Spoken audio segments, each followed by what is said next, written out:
Hello all of you. In today's session we are going to revise another small topic that is called as advanced tax.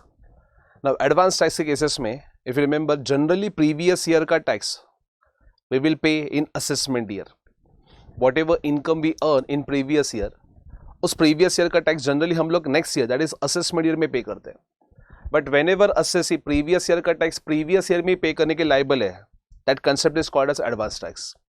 Now who is liable for payment of advance tax first of all? और ये government ने concept क्यों निकाला?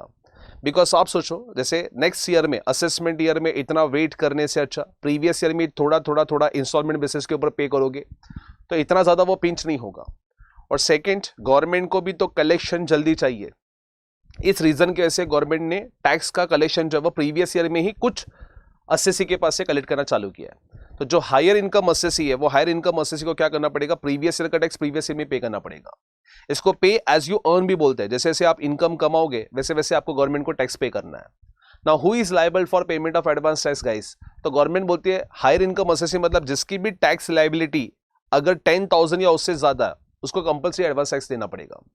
Any assessee whose estimated tax liability से estimated क्यों बोल रहा हूं? बिकॉज ऑफ कोर्स आपको एस्टिमेट करना है पूरे साल में आप कितनी रुपीस की इनकम कमाने वाले हो वो पूरे साल का आपको एस्टिमेट करना है. उस एस्टिमेशन इनकम के ऊपर आपको टैक्स कंप्यूट करना है और टैक्स में से अगर आपको देखो कि टीडीएस ऑलरेडी कुछ अगर डिडक्ट होने वाला है तो वो माइनस कर लेना.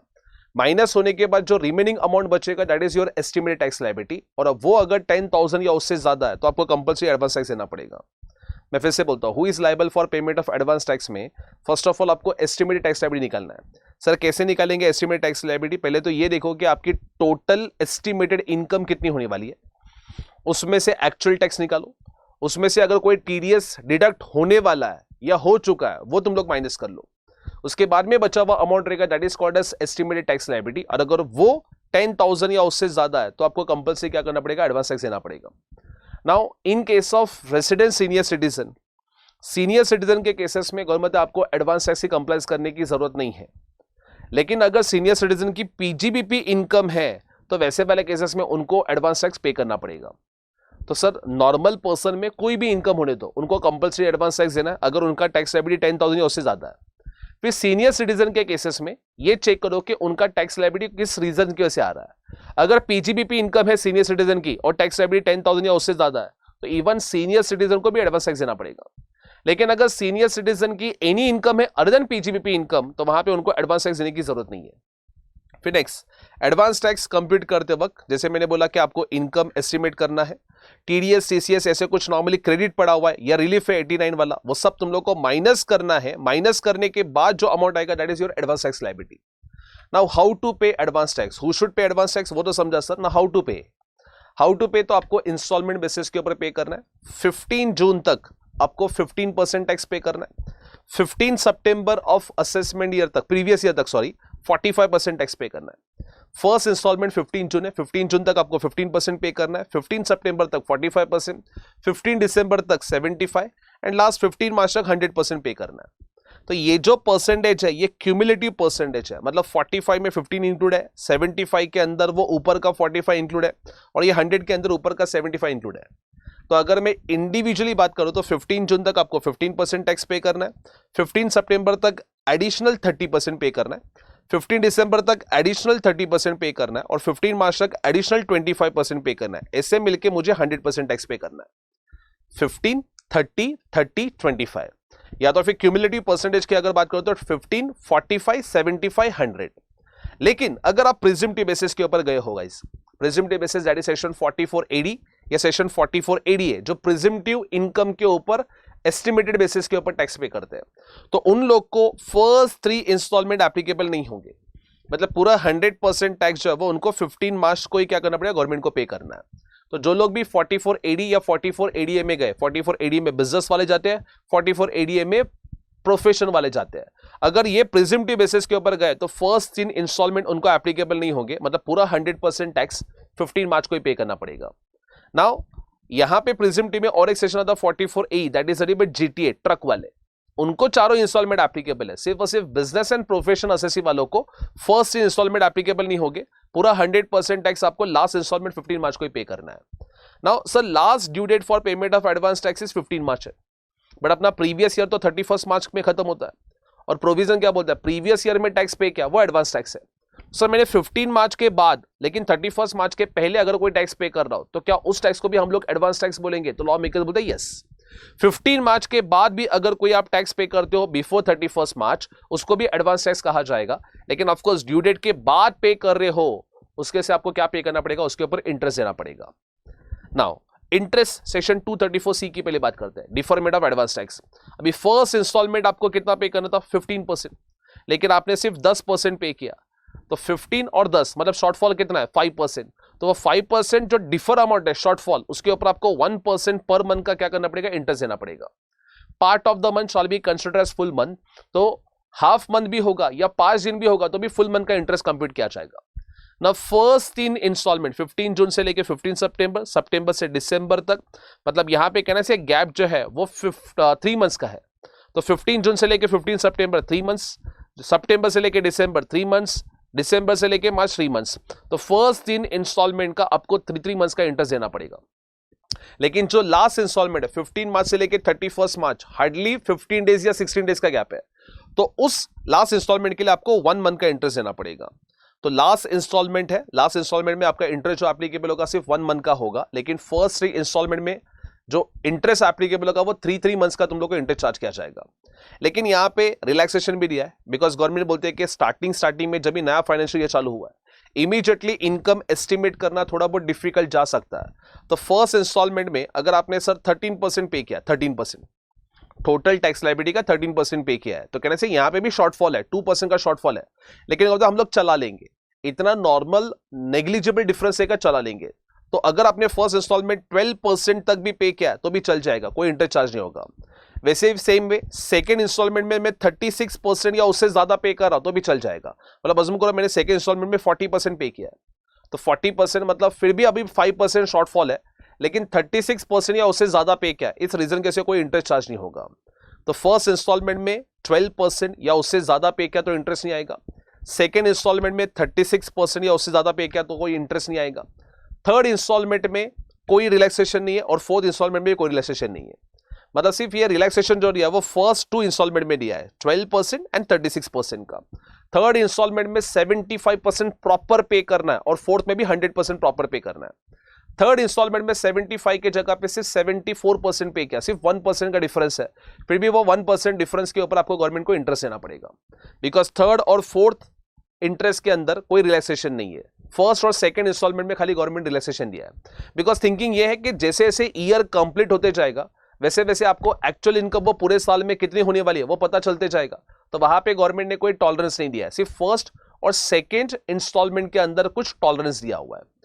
Interest under section 234C shall not be leviable अगर शॉर्टफॉल जाए। अभी देखो कॉमर्स लगाओ, हम लोग कौन सी इनकम को एस्टिमेट कर पाएंगे, जो हमारी रेगुलर इनकम है, जैसे कि सैलरी इनकम रेगुलर इनकम है, पीजीबीपी इनकम रेगुलर इनकम है, हाउस प्रॉपर्टी से मिलने वाली रेंट इनकम जो वो रेगुलर इनकम है, ऐसी वाली इनकम को आप एडवांस में एस्टिमेट कर सकते हो।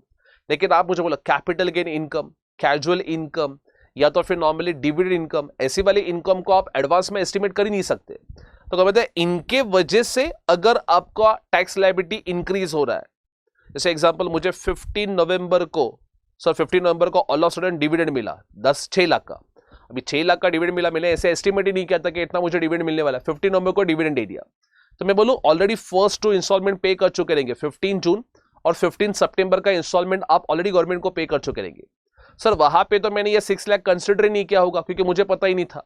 तो अभी जो नेक्स्ट इंस्टॉलमेंट है दैट इज 15 दिसंबर वाला, उस इंस्टॉलमेंट में आपको 75% इसका जो टैक्स आएगा वो पूरा आपको पे करना है। तो सर वो फर्स्ट 2 इंस्टॉलमेंट में मैंने तो इसको कंसिडर ही नहीं किया था, वहां पे मैंने लोअर अमाउंट पे किया था, क्या उसका इंटरेस्ट चार्ज किया जाएगा? Answer is no. Law makers बोलते हैं ये इनकम आप एडवांस में एस्टिमेट ही नहीं कर पा रहे हो तो उसके ऊपर हम लोग क्या नहीं करेंगे, इंटरेस्ट चार्ज नहीं करेंगे।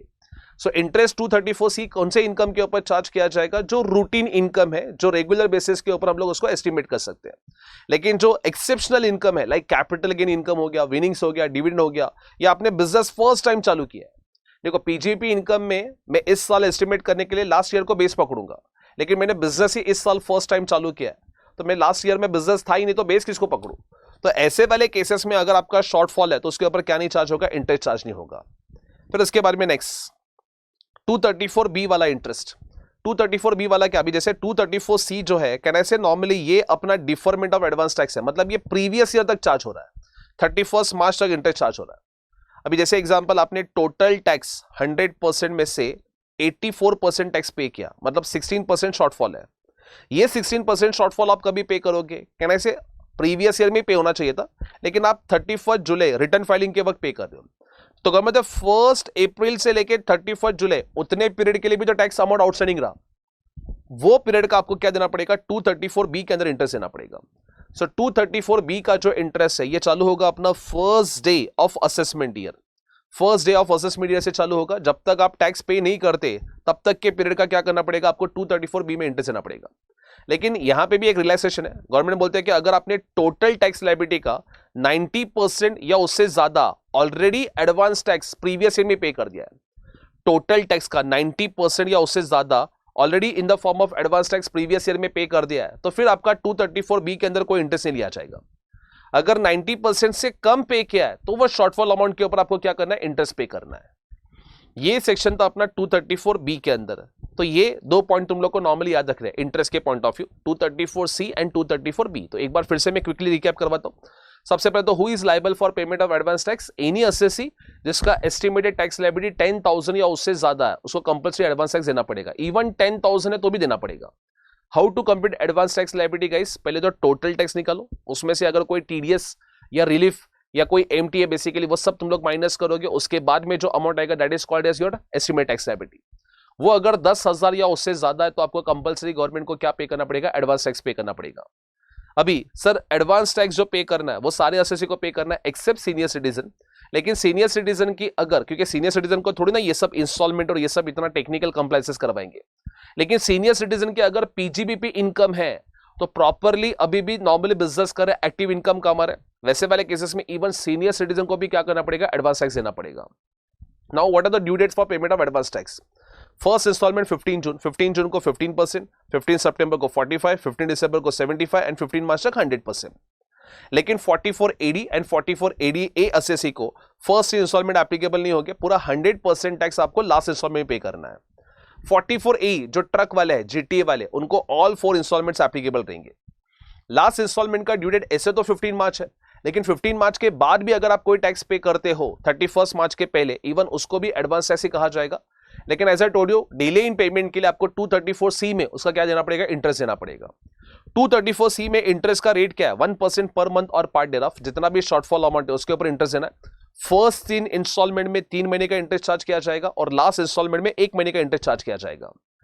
लेकिन फर्स्ट और सेकंड इंस्टॉलमेंट में थोड़ा बहुत टॉलरेंस रखा हुआ है। फर्स्ट इंस्टॉलमेंट बोला कि टोटल टैक्स लायबिलिटी का 12% पे हुआ है, या फिर सेकंड इंस्टॉलमेंट में टोटल टैक्स लायबिलिटी का 36% तक पे हुआ है, तो तुम लोग को क्या करने की जरूरत नहीं है, बेसिकली इंटरेस्ट पे करने की जरूरत नहीं है। लेकिन उससे भी लोअर पे किया है तो डिफरेंस अमाउंट के ऊपर आपको इंटरेस्ट देना पड़ेगा। अभी सर अज्यूम करो मैंने सिर्फ 10% पे किया है, 15% पे होना चाहिए था, 10% पे किया है, तो ऐसे नहीं कि सर 12 और 10 2% के ऊपर इंटरेस्ट देना, फिर 10 और 15 पूरे 5% शॉर्टफॉल के ऊपर इंटरेस्ट देना पड़ेगा। 12% या उससे ज्यादा पे करते तो इंटरेस्ट नहीं आता, अगर उससे भी कम पे किया है तो जो पे करना चाहिए था और जो एक्चुअली पे किया है, डिफरेंस अमाउंट इंटरेस्ट आपको गवर्नमेंट को पे करना पड़ेगा। वैसे सेम वे सेकंड इंस्टॉलमेंट में 36%, मैंने सिर्फ 30% पे किया है, तो 45 और 30 डिफरेंस अमाउंट कितना है, 15, ये 15% शॉर्टफॉल है, उसके ऊपर आपको इंटरेस्ट पे करना पड़ेगा। थर्ड और फोर्थ इंस्टॉलमेंट में ऐसा कोई रिलैक्सेशन नहीं है, वहां पे कुछ भी अगर कम पे किया तो आपको इंटरेस्ट देना पड़ेगा। लेकिन अगर आपने लोअर अमाउंट पे किया, why, because of casual income, because of capital gain income, because of dividend income, या आपका business for the first time है, वैसे वाले केसेस में लोअर अमाउंट भी पे किया तो भी 234C का कोई इंटरेस्ट चार्ज नहीं किया जाएगा। 234B वाला जो इंटरेस्ट है ये किस पर्पस के लिए, अगर पूरे साल का जितना भी टैक्स बनता है वो पूरे साल का टैक्स अगर आपने 90% या उससे कम पे किया है, तो जो भी शॉर्टफॉल अमाउंट है वो शॉर्टफॉल अमाउंट आप first day of assessment year से जब तक पे नहीं करते उतने पीरियड का आपको क्या करना पड़ेगा, 234B के अंदर इंटरेस्ट पे करना पड़ेगा। So that was your small topic guys, that is the रिबट advance tax. I hope ये स्मॉल टॉपिक आपको अच्छे से रिवाइज हो चुका रहेगा। इसमें मैंने if you remember regular class के अंदर 234C और 234B के ऊपर एक क्वेश्चन या एक एग्जाम्पल तुम लोग करवा रहेगा, वो तुम लोग को अच्छे से कर लोगे तो आपको 234C और B का कंसेप्ट अच्छे से समझ में आ जाएगा। Thank you guys, that's it from my side for this topic. किसी और लेक्चर में किसी और रिवीजन वीडियो के साथ मिलते हैं। Thank you guys, study well, take care.